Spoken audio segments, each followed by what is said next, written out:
Congratulations, Commission on Social Action. I am excited for our 60th year anniversary.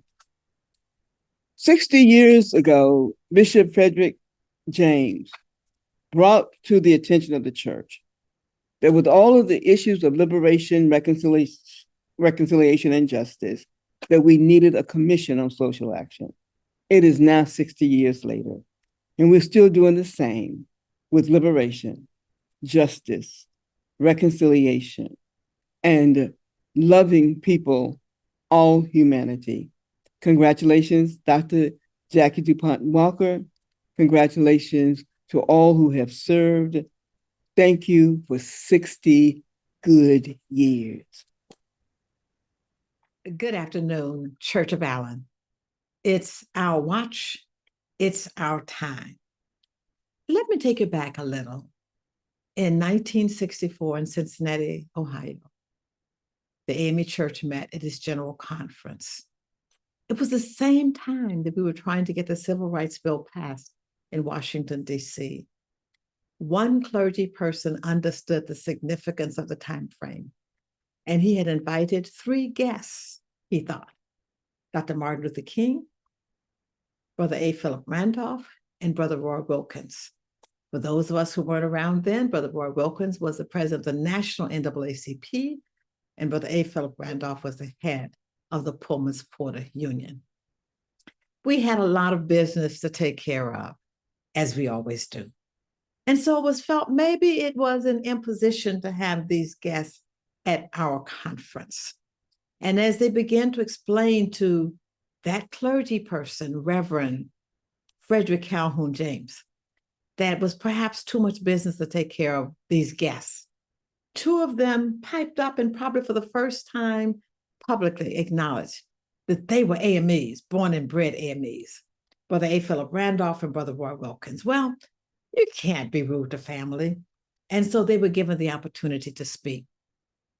At that conference, it incited the very fiber of the African Methodist Episcopal Church, founded on an agenda of justice, freedom, and liberty.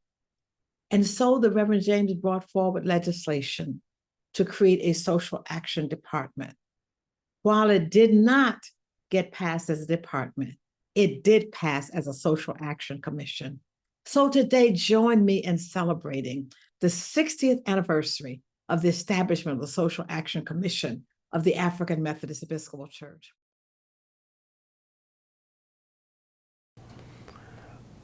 The effort originally was to establish a general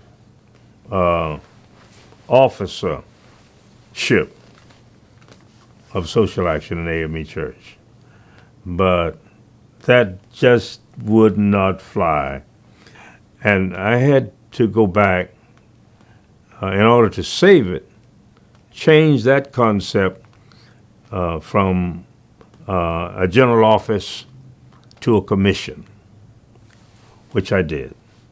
Converted it to a commission, and instead of the commissioner being a general officer, the commissioner was to be, the top officer was to be a consultant director.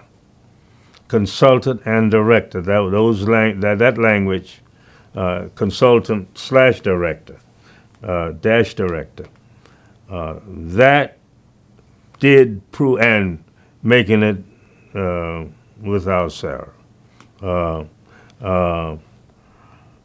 And that is the only way that it got passed.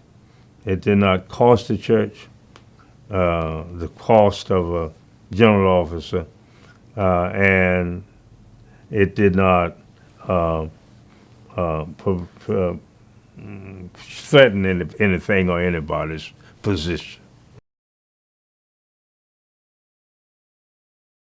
Done, but there is much yet to do. Let me borrow and paraphrase from the Episcopal Salutation in the Discipline up to about 2012. And item number 8 said something like, "We must always stand with the poor and oppressed and the disenfranchised, that it can never be an addendum to an already crowded agenda, but must be the essence of who we are and what we're about. Thank you for giving the Social Action Commission an opportunity to take leadership there. It is our duty and responsibility and our honor and our calling to bring forward the issues that are important for our day, for the ministries and the local communities across the more than 6,000 congregations in 41 countries on 5 continents. Today, I, Jacqueline DePont Walker, am honored to answer my calling in the Social Action Commission as its director. I thank each of you who joins with us, who allows us to bring forward the issues, those who catch the vision, and those who bring to us and nudge us to do more. Today, on this 60th anniversary, we look back, a Sankofa moment with power, and we look forward because it is our time. It is our time to take action. We're called to take action in 2024 as we were in 1964. Yes, we celebrate our work over a 14-year period to get the Richard Allen stamp. And it stands as the only such stamp for historic Black denomination.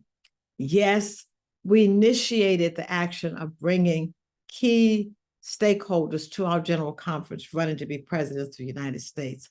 Yes, it's gone to a different level now, and thank you for that.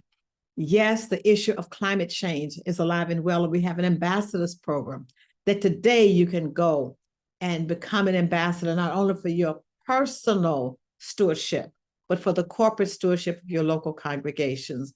Yes, we recognize mass incarceration as an issue impacting our community, and we join with the Bishop's Criminal Justice Task Force to make sure we can begin to prevent the injustice of the court system and to bring home those who are incarcerated.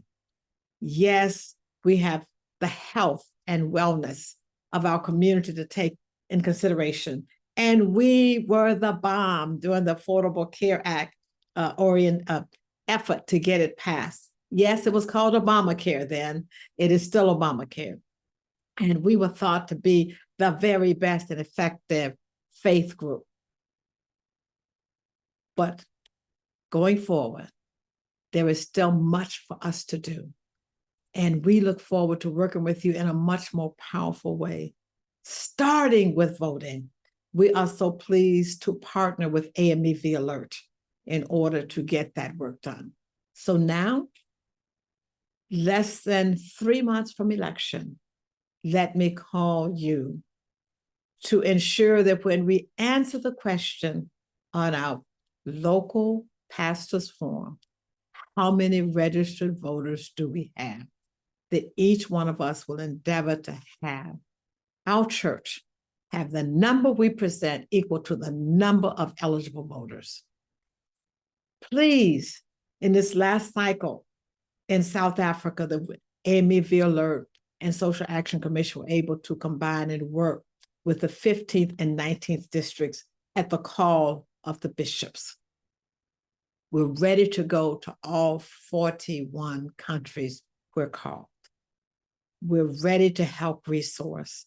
And going forward in this lean economic time, at a time when our own church is looking for resources to go beyond table offerings, that there are economic development opportunities that we can engage with the Economic Development Commission.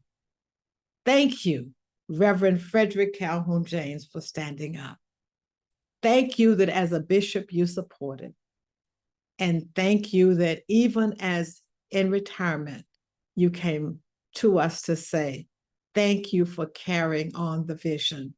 And our only hope is that we will be faithful and fearless, that our faith with action will be demonstrated, be the evidence of what we have done.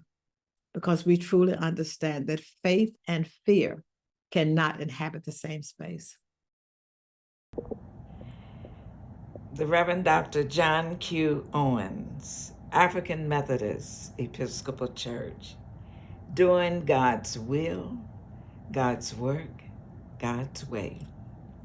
Reverend Dr. John Q. Owens, Social Action Director, Consultant, tenure began immediately following the transitioning of Dr. Leroy Nesbitt in South Africa. Attending the General Board meeting representing the 4th Episcopal District for 16 years in Birmingham, Alabama, Dr. John Q. was approached then by the church secretary, Dr. Richard Allen Chappelle, to serve as the interim social action director consultant. Several bishops approved. The late bishops, John Hurst Adams, Bishop Benton R. Anderson, Bishop Howard Thomas Prim. A motion was made by the late Bishop Frank Madison Reed II, and several seconded the motion.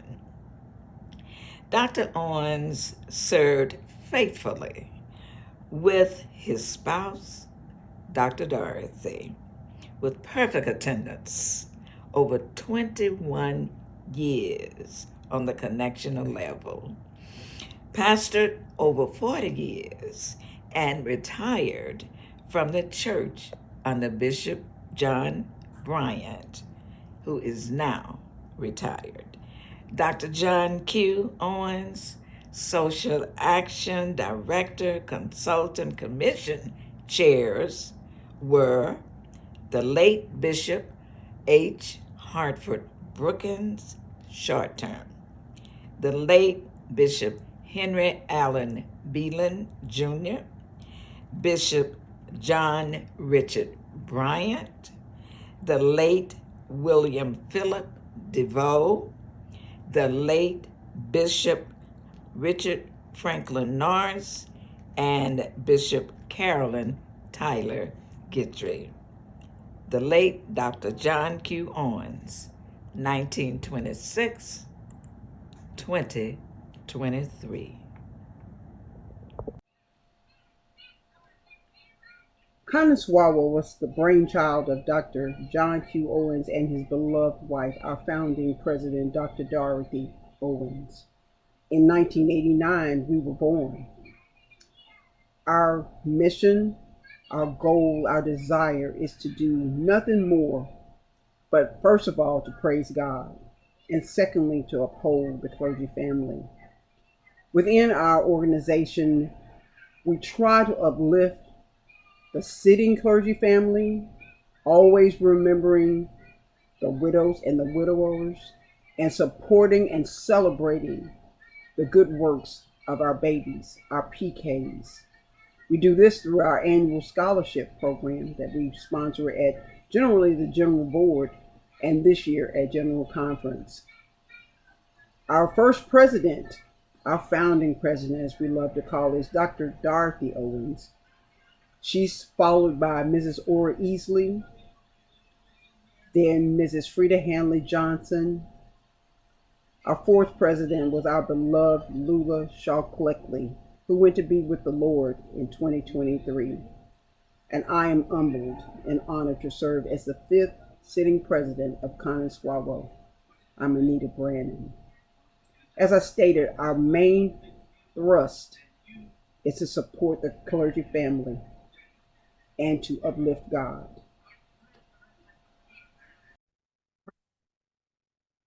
The Clergy Family Information Center is an international email notification ministry, an online conduit of sharing, compassion, and caring, which has grown from a small group of email recipients to the current communication network, which posts emails to districts 1 through 20. The primary function of the ministry is to inform email recipients of deaths occurring within the families of God's co-servants, from the church leadership of bishops, general and connectional officers, judicial council, and other denominational leaders, inclusive of the presiding elders, pastors, ministerial staff, and their families. The necrology data is housed monthly on the ministry webpage and is beneficial to annual conference memorial committees preparing reports for annual conferences, with font colors denoting leadership levels. Congratulatory announcements are posted on Friday that we might share the joyful moments, the good news, and how privileged I am to have been the originator or the genesis of the ministry and to serve as the administrator of the Clergy Family Information Center of the African Methodist Episcopal Church. Thank you.